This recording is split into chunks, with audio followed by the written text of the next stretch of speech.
We recently stayed at this VRBO on Campobello Island, and it was everything we needed. Ocean views, total calm, and nature everywhere. There were seals and seabirds and whales just offshore. Come with us as we share our experience at this beautiful location.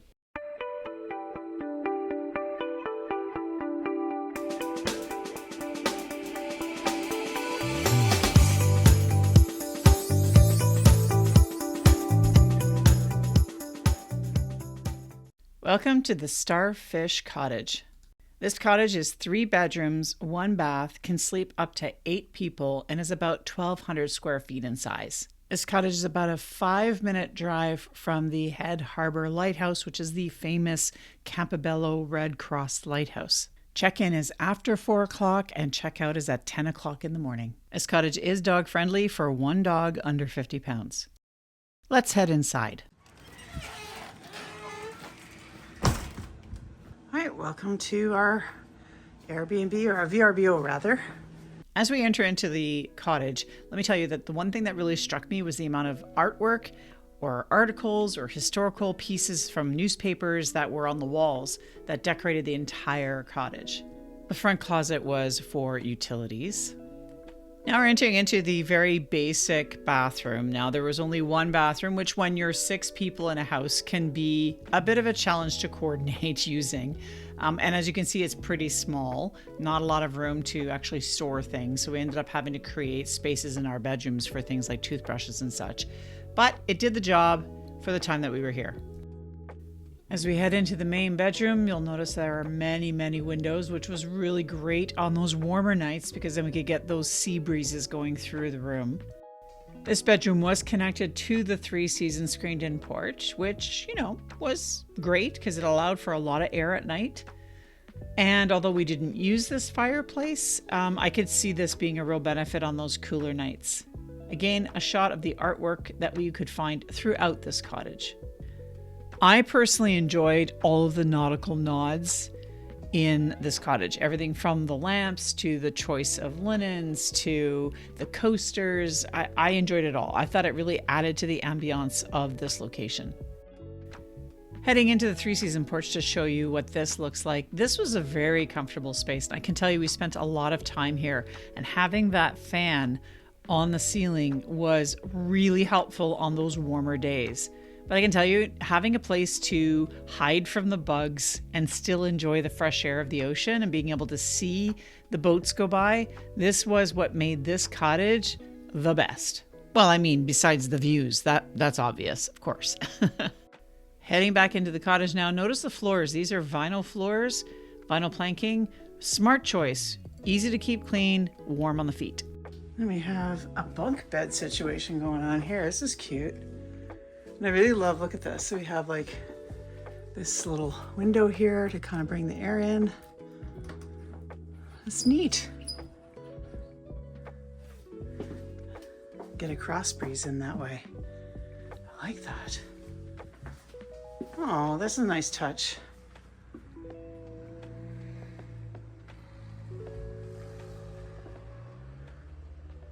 Okay, so we've got this staircase here. That's kind of precarious, but it brings you to an interesting loft style. Oh, as I try to get up, there we go. There we go. We're in the loft. We got a little table here. And we got a bed and another bed. There's a little treasure chest of some sort. My goodness. Oh, and we've got games if you're bored. Nice. Extra towels. And we have the kitchen here. So this is a pantry. Let's see, what have we got? More pantry. We got some spices, jam. We got some mugs. And we got got some glasses. As I show you around the kitchen here, just note that there are other pots, pans underneath the stove. There's a small thin cabinet that has baking sheets and such. The appliances themselves worked fine. I would say that some of them are getting a bit long in the tooth, like the toaster, but we made do with what was there just fine. Now, interesting, they have the plates down here below, which is interesting to me. But that's all right. Makes it easy to put it away. And we've got some pots and pans here, cooking things, a map of the island, and then we've got the living room. Again, the ceiling fans were spectacular in these rooms, especially on those warmer days. That table does open up, and you'll see that in other videos that I'm going to show you shortly. This back door needed to be repaired and was done very quickly. The owner is very, very responsive at this cottage. Really enjoyed the service at this particular location. There is a charcoal barbecue here that you can use. Make sure you bring your briquettes or your charcoal. We had charcoal, so we moved the barbecue to the ground so we didn't burn the porch.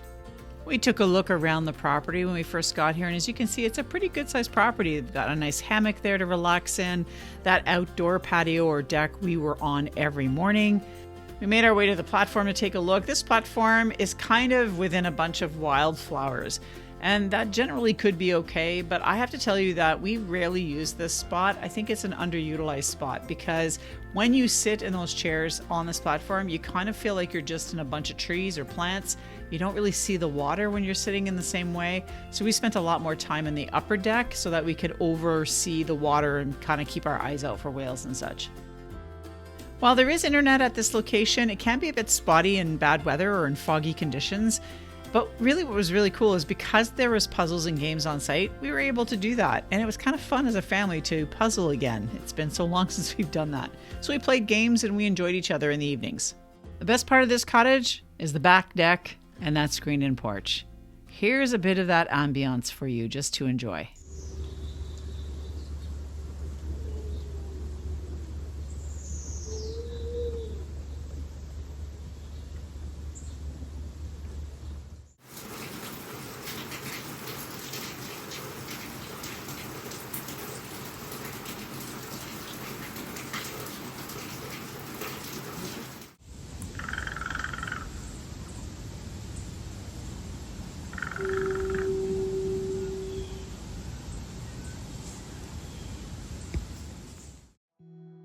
Another thing we really enjoyed doing was just watching the marine vessels go by, as this was a shipping channel. Remember that cruise ship we saw at Eastport, Maine? Well, here it is. Look at that. That's cool. Wow. I love that. It was kind of neat to see this go by, and we could get pretty close views. There were a number of commercial and dredging type vehicles that went by as well. And all of the whaling boats. My gosh, there are so many whaling boats that went by during our stay there. If you've got a kid who's into boats, let me tell you, this is a good location for that. And then early on a Saturday morning, this.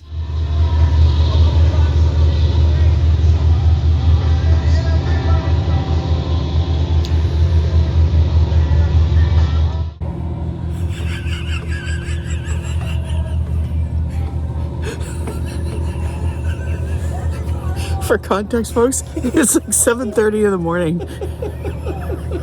We got the guy blasting his radio in the fishing boat first thing in the morning. Approximately 10 hours later. Mr. Jones. He's playing the same song. I am.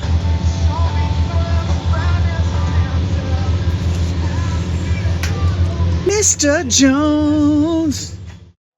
Of all the sights and sounds of this cottage that I really enjoyed during our time here, I gotta tell you the thing that I love the most were the sunsets.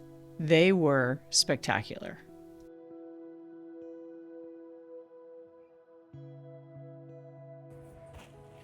This is what I get to look at. Here we go.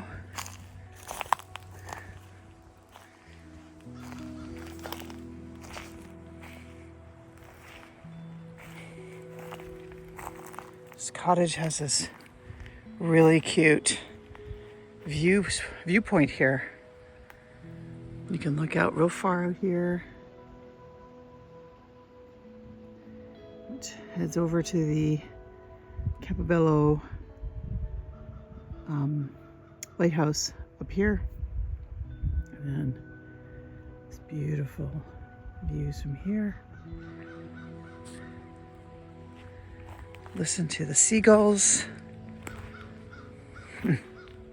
the crows and the ravens. Sit on a bench and just look out on the water as the tide comes in. There's these amazing chairs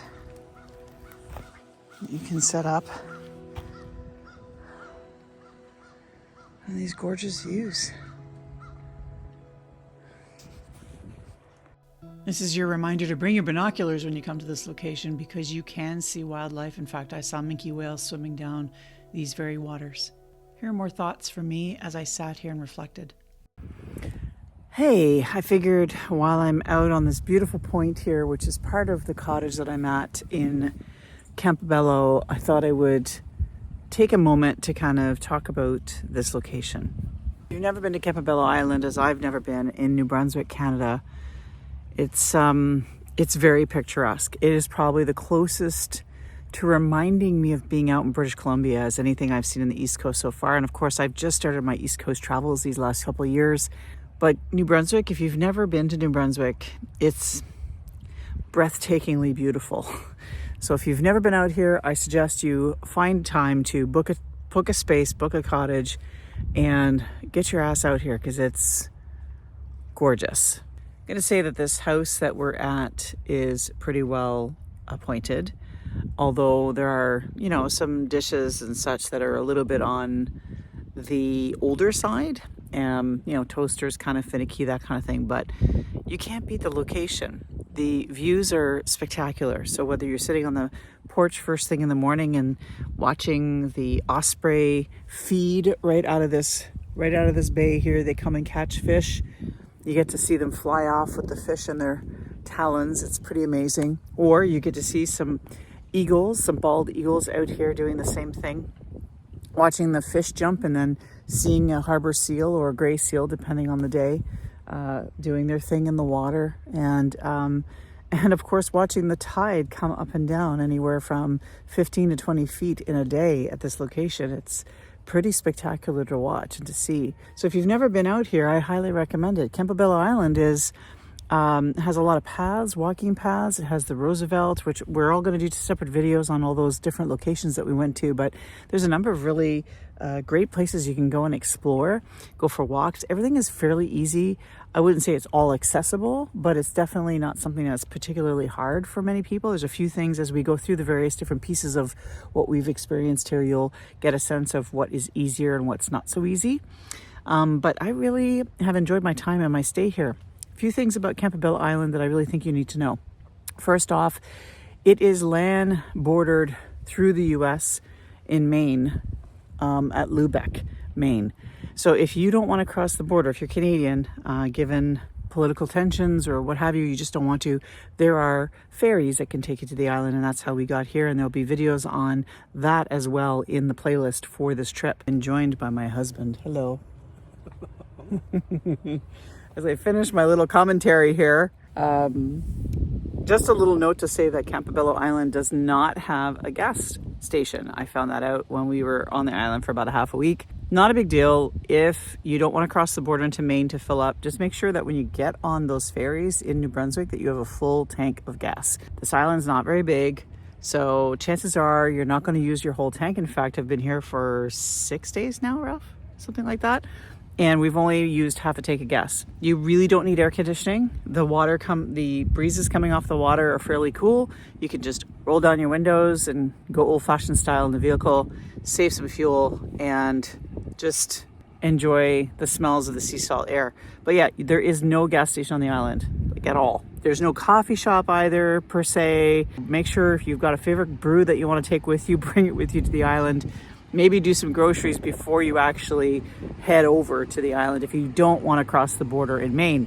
And here we go. We got some whale watchers coming in here. I'm going to show you. You can go whale watching here as well. Here's a boat. I'm going to show you the boat here is coming in. And there you go. There they go. Have fun, guys. Let's see if they'll wave back. There they go. You can do that here too. There's a couple of whaling boat companies on the island that will take you out. They don't have websites. They have Facebook pages. They have phone numbers so you can call them. And what I'm finding about this island is a lot of it is very old school. The internet that's in this particular location, this Wi-Fi is a bit spotty because it's satellite. And so the minute you get fog rolling in or the minute there's a storm or some rain, your internet or your Wi-Fi might go out. So if you're planning on doing any kind of work on the island, just keep that in mind. And finally, I just want to say that this location has been good because we've seen, like I said, eagles, osprey, we've seen seals. I've seen a couple of minke whales actually go through this channel. A few days ago, we saw a couple swimming through.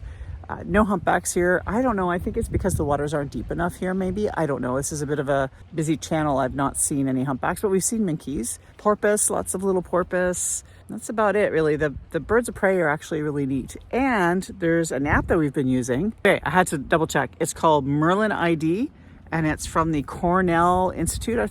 Cornell Institute? Cornell University, that's right, where you could identify birds by their sound using this app. Highly recommend you download it. There was one morning Ralph did it, and of course I erased it by mistake. But anyway, there were 14, I think, calls, something like that you had captured in like 10 minutes. Yeah. Something like that. So if you're a bird watcher, there's a ton of birds here, from songbirds to birds of prey to gulls to you name it. They have a whole whack of them here. So that's just something for fun. We did it. Every morning we'd have coffee. We turn our Cornell app on and we just see how many birds we can identify that morning. It's kind of neat. How is that spot? It's a good spot. Get to look at this. Can't go wrong. And all you want to do is watch the sunset. I did a time lapse for you so you can enjoy it. Here's the time lapse.